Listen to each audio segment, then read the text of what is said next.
It's the Extra Point, starring former NFL player Larry Mallory.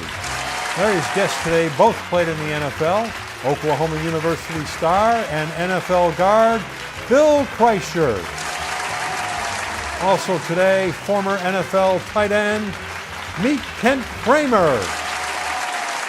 Have you ever felt? Are you listening? Damn.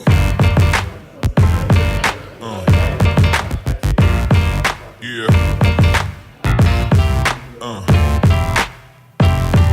Yeah.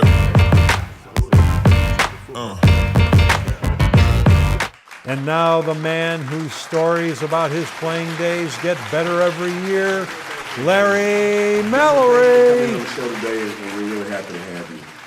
Let's start with Bill. Bill, born in Noble County, Bill Krisher, Noble County, Perry, Oklahoma, the birthplace of the Ditch Witch Construction Equipment Company. That's exactly right. Wonderful people there in Perry, Oklahoma. What was it like growing up in the 30s in Perry, Oklahoma? It was very interesting. My uncle had the bank there, Exchange Bank in Perry, Oklahoma, and just was a wonderful community, and just you couldn't beat it for a place to be raised as a young person or later in life. It's just a wonderful community in Perry, Oklahoma. It was the home of Danny Hodge, the great pro wrestler, and a bunch of really great wrestlers and great people that came from Perry. Including my friend. Oh, well, I didn't say me, but them. Any brothers or sisters, or you only? No, I just myself. Yeah? Okay, and then were you a multi-sport athlete in Perry, or?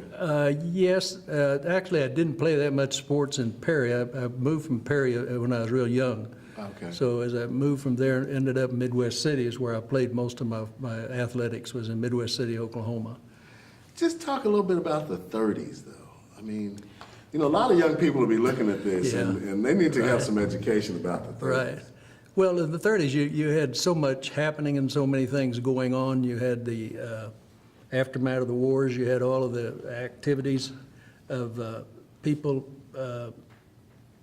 recovering from the Depression, and all of that was a very difficult thing. You had food stamps. You had all of that. To go out and get food, you had to have some stamps to turn in to get food. And it was quite an experience, and a growing experience, of course, and you learn a lot of discipline. I'm sure. Well, Temple City, California, home of the Camellias? Yeah. Is that right? What was it like growing up in Temple City High School? Well, it was nice. I didn't grow up in the 30s. I grew up in the 50s and 60s. And it was a small blue-collar community, a lot of families. We lived on a dead-end street, and there were about 8 different families with kids on that street. And because it was a dead-end street, we played stickball and work-up and dodgeball and all sorts of good stuff all the time. You had to be one of the tallest children in that community, because you're not a short guy. No, I was probably the tallest kid in my class in high school. Yeah. And I got my height early. My dad comes from a family of 11, and he had 10 brothers, and he was the shortest at 6'4". And my Uncle Charlie was about 6'8", so a bunch of big, tall guys. Yeah. So there was a natural heredity for you to be that high. And multi-sport athlete? I played football, basketball, baseball, and ran track, and was a letterman in all 4 sports. Used to be hard during track season because I'd have to wear my track uniform under my baseball uniform and take off my baseball uniform and go run an event or do an event, and then come back and put my baseball uniform on and go back in center field. Right. Brothers, sisters, well, a lot in the family. Where do you fall? Well, no, that was my dad's family. Oh, that was your dad's family. I have one sister, older, Okay. Karen, and she's coming down for Thanksgiving, so we're all looking forward to that. That's good. Some good holidays coming forward. Yeah. Bill, with your Oklahoma citizenship, but you've been living in Texas for so long, I'm sure you've experienced a multitude of these OU-Texas rivalries. How do you manage that? Yeah. Well, it's not it's not real difficult when we scrimmage them every year, but they Very good, man. we really have a rivalry that will probably one of the best rivalries I know of in the nation, really. When you look at Oklahoma and Texas and the rivalry between the teams and the coaches and all of the things that take part, and playing in the Cotton Bowl for so many years, it just becomes a great tradition and a great experience for people to be a part of an OU Texas game, whether they're the participants or whether they're the fans. I think it's just a great rallying point for Oklahoma, Texas people to get together and have a great time. Yeah, and that's it's always during the state fair time, isn't it? Yes, yeah, the State Fair is a great place to have it, and I don't know if they're going to move that to Texas Stadium or not. I don't know if that's going to happen or not. That's They've talked about it, but I don't know. But for many years, I'm sure it's been a festive occasion for Oh, you. yeah. And am I speaking to an inductee in the University of Oklahoma's Hall of Fame? Yes, yeah, they finally have gotten down to linemen. They had to come that low to get me in to be on the Oklahoma Sports Hall of Fame, which was quite an honor. I had it on February 14th this last year, and I was very, very pleased to represent my university and my hometown and all the people. So it was a great thrill for me to be inducted into that Oklahoma Sports Hall of Fame. I'm sure, too, it was a great family affair. Oh, Your yes, family wonderful. really Yes, we had all the family there. It was great. Ken, how did the University of Minnesota attract a California athlete? How did that happen? Well, that shows you how smart I am. Well, I'll tell you, it's kind of a funny story. My high school football coach was a guy named Don Swanson, who played quarterback for Minnesota in 1954 behind All-American Paul Giel. So he didn't play much, but he was a real smart football mind, and Minnesota came to the Rose Bowl in 60 and 61. Temple City borders Pasadena. We'd gone to all the Rose Bowl games. They were there. They met me then, came over to a basketball game that I was playing between Christmas and New Year's, and invited me back to Minneapolis in May 2nd, 1962. And it was a beautiful spring day with the green grass and the blue skies. You could smell the grain elevators that were close by the university. I decided that I knew what snow was like because I'd been up to the Southern California mountains, and that was no big deal. So I left and went there in August. That Halloween, I saw the snow fly. For the first time, I didn't see the green grass till the next May. I learned something there. Do you think that there was a technique that the school would use to bring their California athletes to the bowl? For sure, for sure. I think I was 6 years old in 1958. And I think that's when the NFL announced that William Bill Krisher, third-round draft choice for the Pittsburgh Steelers. Right. What was that feeling like? Oh, it was exciting. I tell you, Larry, you know, to realize that they were offering you $6,000 to sign, it was fantastically exciting. I still have the canceled check of $6,000 to sign with the Pittsburgh Steelers. It was exciting. And look at what's happening today. Yeah, right. That just is, whoa, economy has really increased since then. It was quite an experience. I really was grateful to be drafted that high in the draft and to go with a great team like the Steelers. We happened to have recently celebrated the 79th birthday of one of your actually Dallas Texans offensive linemen. Do you remember John Ray Gilliam? Oh, yeah. John Gilliam was my buddy. Yeah, sure. Yeah, did. He was yeah. my teammate. We just Wow, celebrated, and did he you sends really? his best wishes. I spoke to good he and for his you. wife Becky last night to let them know that Where are we'd be they speaking. living? I've lost track of They're them. down in Granbury, Texas. Are they in Granbury, Texas? And he just celebrated That's his great. 79th, and I think that he was a center and you were the guard, right? Yes, yeah. We played where the men played, yes.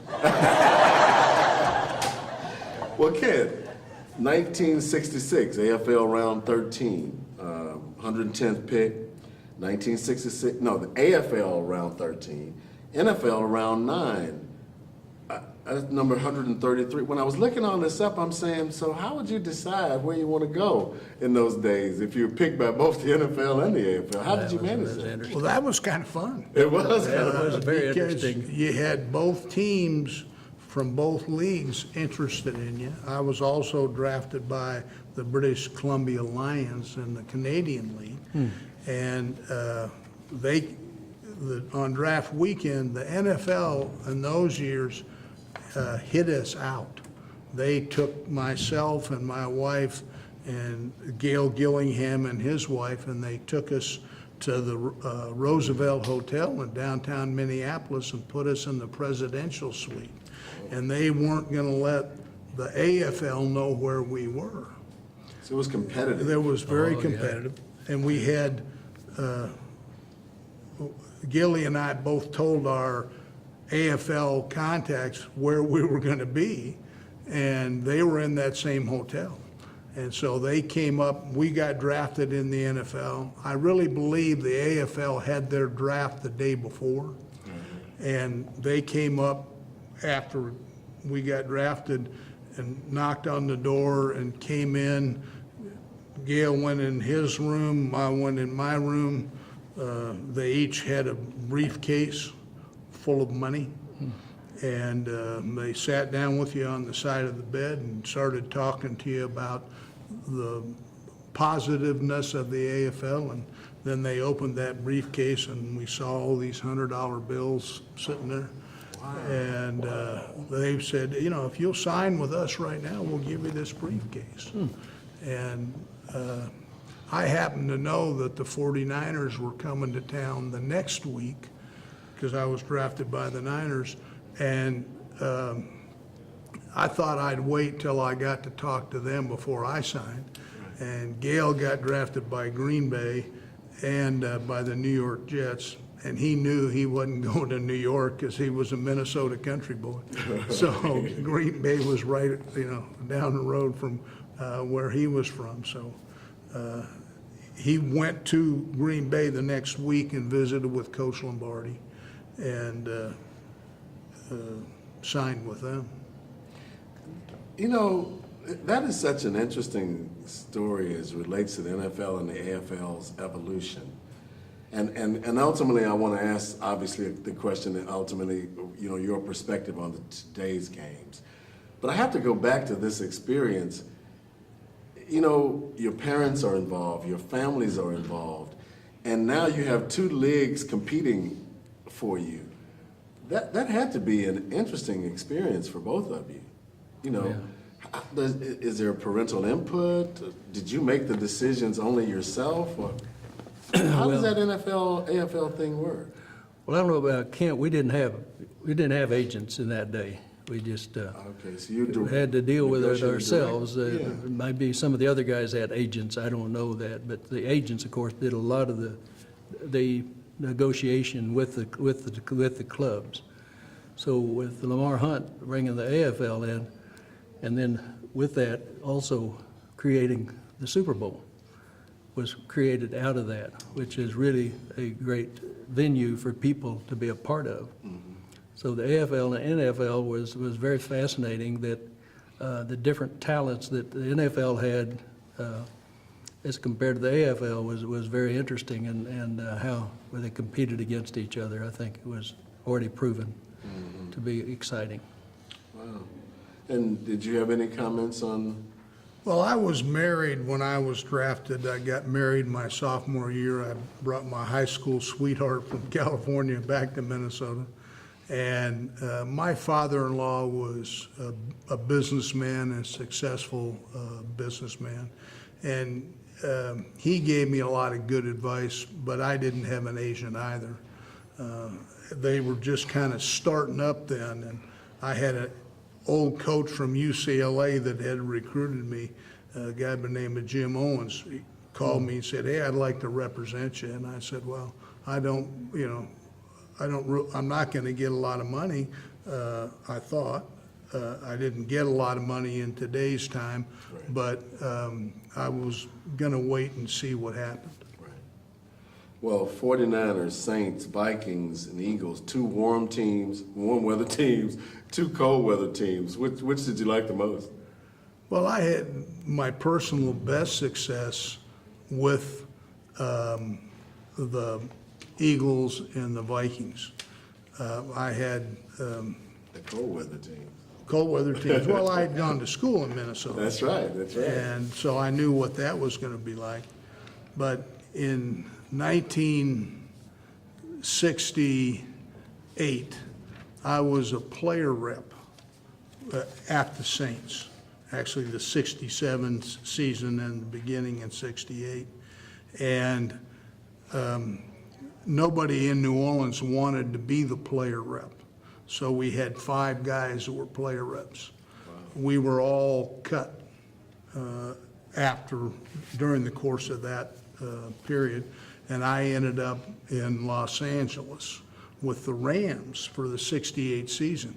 Now, I got hurt in the last exhibition game, so I was on IR for the whole year and didn't really like George Allen. I thought George Allen talked out of both sides of his mouth, and he wasn't, to me, he was a coach that tried to sugarcoat things instead of telling you, hey, this is what the story is. And at the end of that season, I asked him to trade me, and he traded me to Minnesota. And when I got up there and met Coach Grant and Jim Finks, the general manager, they said, hey, Kent, you've gone to school up here, and we know you've had a good reputation. What is this we hear you're a malcontent? And I told Coach Grant, I don't even know how to spell malcontent. You know, but that's not me. He said, well, just keep your nose clean and do what you want to do and do a good job, and we won't have any problems. And the malcontent related to you being a player rep. Oh, definitely. And so therefore, in those days, being a player rep actually Cost there me was a that's right, it was a job. mark on you. I totally agree. We're having a great conversation in regards to being a player rep, and basically that's a union management type of situation. What was it like just trying to negotiate your own contract? You know, you're in a room with executives and you're just coming out of college. What was that experience like?